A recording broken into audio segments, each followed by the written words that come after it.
Hey there, it's Philip from Manning the Fort. And Black Templars painting tutorials are all the rage right now, but I think a lot of them don't quite hit the look I like for my Marines. Let me explain. There are some great tutorials out there by some awesome painters, even Duncan Tooth and Coates Rhodes himself. And they look great, but they also kind of look like they just got done borrowing High Marshal Helbrick's servitor to have their armor cleaned. With the great dynamic poses that Space Marines have, a fresh off the showroom floor just doesn't do it for me. War is messy and dirty, and these guys are posed like they're in the middle of a firefight, so I want my paint job to reflect that. The good news is, it doesn't take all that long to get a battle worn, dirty look that reads from the tabletop. So let's get to it. To start with, unsurprisingly, I'm priming black. I then sketch where my major highlights are going to be with a zenithal layer. For this, I'm spraying white acrylic ink out of an airbrush, but it can be done with a rattle can, just not as precisely. When you spray from a high angle, it gives you some pretty easy guidelines for where the black armor would appear lighter in real life due to being hit by the light of the battlefield. Once that's done, I hit it again with some black acrylic ink this time. I thin this down a bit to maintain the transparency. Now I'm going to layer this on while maintaining the transparency a bit in areas I painted white earlier. This way you get a nice, subtle highlight for very little effort. Note that this carbon black ink is actually a really dark brown when thinned out. Most black paints are actually really dark blues or occasionally greens, and that goes for things like Black Templar contrast paint as well. You can certainly use Black Templar's contrast, but it's going to give a cooler sensation than this. Now, I want to take a moment here to say that there are a couple of things I'm going to be encouraging a lot in most of my painting videos. One is getting an airbrush. If you're serious about getting armies on the table quickly, there is literally no better purchase than an airbrush, and you can get one with a compressor for under $100 American. That's what I did, and that cheapo brush served me well for over a year before I upgraded, and I'm still using the compressor. For the price of the next addition to your pile of shame, you can instead take a big chunk out of it. Okay, airbrush sales pitch over, and it's time to let this sit for a bit. If I were batch painting, I could be moving on to other models, but for this, we'll just have to be kind of patient. One thing I sometimes like to do after ink over a zenithal is put on a thin layer of matte varnish. Acrylic ink, while great and super pigmented, is often very glossy. In this case, I thinned it with some matte medium and water to cut that down, but don't be alarmed if you have a very shiny marine at this step. Now that our black armor is nice and dry, you can see where the natural tendency of the ink to flow has left us with some decent guidelines if we were going to edge highlight. But we are not going to edge highlight. Instead, we're going to hit up the tried and true method of dry brushing. The dry brushing here is going to serve two purposes. First, it'll give us a pseudo edge highlight effect that will help bring some definition to the armor. Second, it'll help give the appearance that the black paint of the armor has been worn away, leaving a metallic layer underneath. Picking a highlight color for black is often tricky, but it's also one of the best colors to use this metallic approach with. For this, I'm using a paint I discovered relatively recently that does the job very well. It's a paint specifically for dry brushing made by Ammo by MIG. I really like it because it avoids some of the chalkiness that dry brushing with regular acrylics can sometimes leave. But any brightish silver should do. And for my brush, I'm using one of these cheap little makeup brushes I bought in a big pack off Amazon. I'm all for spending money on good brushes, but not when it comes to dry brushing. Cheap makeup brushes are almost always the best option because dry brushing will eventually destroy whatever brush you use for it. Now, as you can see, I'm hitting the edges and I'm not too worried about how even or neat it is. I'm also kind of stippling the silver on larger panels where I think it's reasonable that paint might have chipped off, particularly around the legs. Once that's done, our boy here looks like he'll need to borrow that servitor later after all. Now it's time to get working on the rest of the main colors. My Black Templars, in general, tend to be inspired by the old John Blanche artwork from the 3rd edition rulebook and the special edition of the new Codex supplement, so lots of warm tones.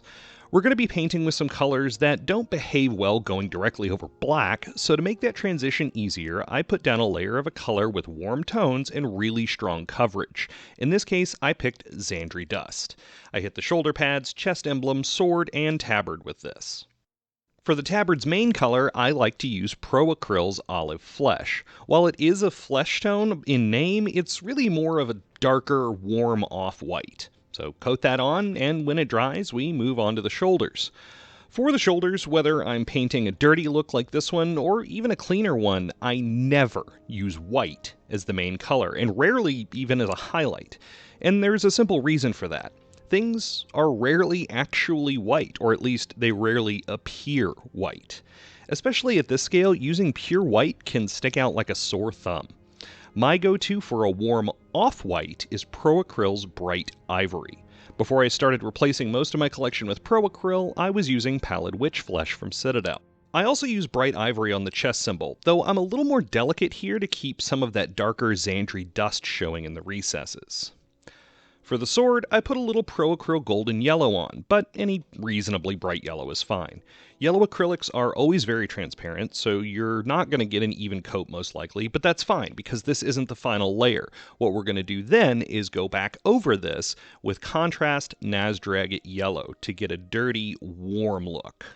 For the gun, I use Pro Acryl Burnt Red, which I later touch up with some bold Pyrrole Red, but Mephiston Red should work fine if you're using Citadel. I use the same reds on the eye lenses. Now we hit up the metals. I used Vallejo Metal Colors Gunmetal followed up with Duraluminum and Gold, but you can use whatever you prefer. I did some extra detailing like hazard stripes on the chainsword and painting a little crusade badge on the knee, but that's purely up to you whether you want to take that extra time. Once he's all blocked in, I apply the transfers to the shoulders, chip them up a little bit with Bright Ivory, and now it's time for my other favorite tool for army painting, the oil wash. So my whole aim with this Marine has been to make him look like he's in the middle of a dirty, bloody battle, so we need to dirty him up. I used to use a lot more enamel washes like Streaking Grime, and I still do sometimes, but my absolute go-to is an oil wash. Remember how I said earlier there are a couple of things I will champion for people trying to paint armies? One was the airbrush, and the other is the oil wash. I started using oils earlier this year, and now I couldn't even tell you where my Nuln and Agrax are. My preferred oil wash lately has been 3 parts burnt sienna to 1 part ivory black.